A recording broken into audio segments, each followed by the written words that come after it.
Welcome back to Les Schwab Tire Center's Outdoor GPS. It's time for Owin's Field Report, sponsored by Les Schwab Tire Centers. Now, yesterday I had mentioned that we were about to start a freeze, and we certainly are. This morning when I left my place, it was 28 degrees on my Chevy Silverado.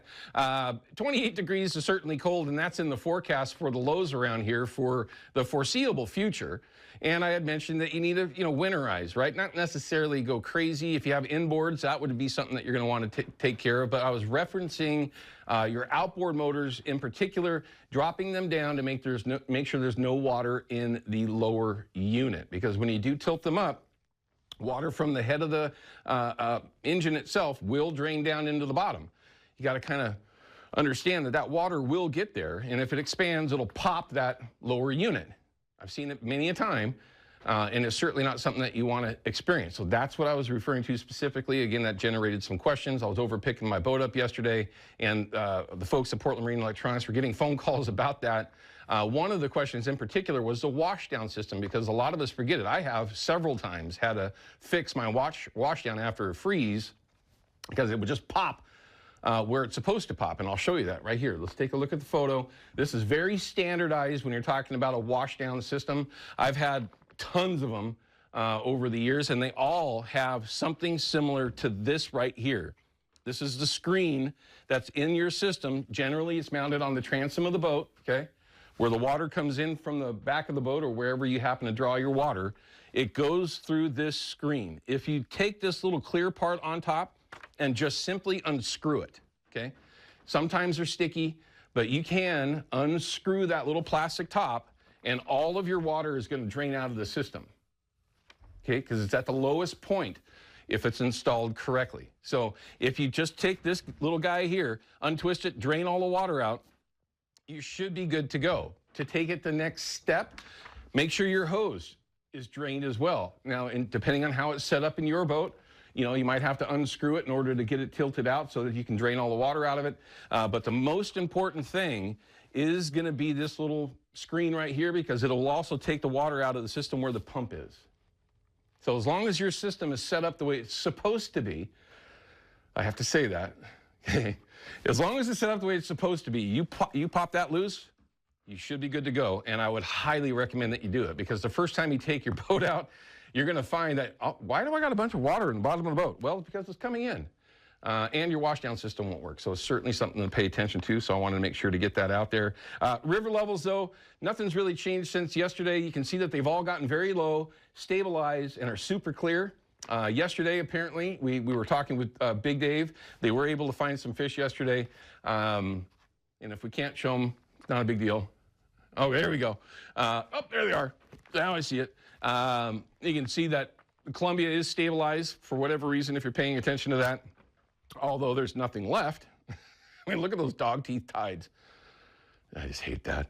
But you start taking a look at some of the smaller rivers. Of course, the Willamette not being a smaller river, but it certainly has dropped out and is going to continue to do that well through this upcoming week. And all the smaller rivers, if it's inland, if it's on the coast, all of them are now, again, stabilized, but they are dropping, as you can see, very, very slightly.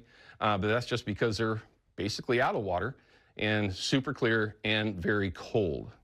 So again, kind of keep that in mind if you're going to get out there. Slow things down, shrink your presentations, maybe even fish a little bit later in the morning, because when things warm up, the fish will generally warm up as well. We talked about that yesterday.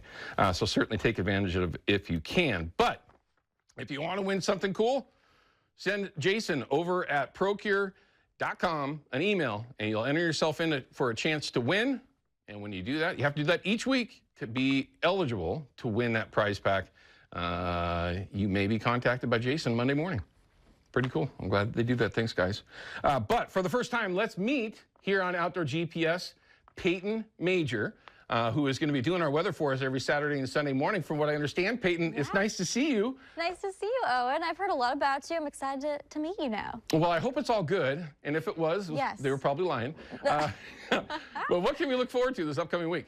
Yeah, I mean, it's just downright chilly out there. I know a lot of folks probably woke up to some frosty conditions outside. This is actually our coldest air since early December. So we really have gone several weeks without temperatures dipping below freezing. 26 this morning in Portland. That's 10 degrees below where we should be. And you can see that's pretty much the story all up and down the I-5 corridor. Now tomorrow, MLK Day, breezy, little east metro wind, but we're going to stay kind of in the mid-40s, lows dipping into the 20s and 30s. Lots of sunshine. It's just those colder nights that are kind of a nuisance through most of the week, and I think we're not really going to see any kind of improvements until likely maybe even next weekend. So looking at our wind gust forecast, that east wind builds in as we go throughout the day today, and I think actually it'll really show up tomorrow morning, 20, 30, maybe up to 40 miles per hour. We have a brand new cold weather advisory that's active tonight through tomorrow morning as well. This just replaces those previous wind chill advisories. We're expecting dangerously cold air. Feels like temperatures 10 to 25 degrees at times. Our only pattern shift is later on this week, Friday into Saturday,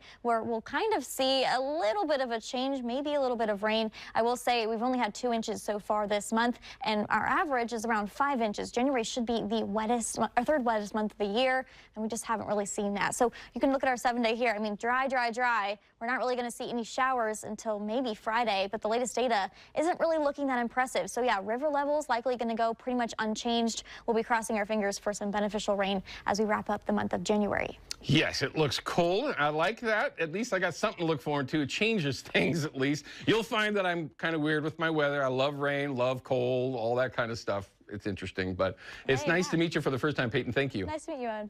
All right, everyone, we're going to cut to break. When we come back, I've got Alex Maslow from Edge. We wrangled him in for a morning, okay?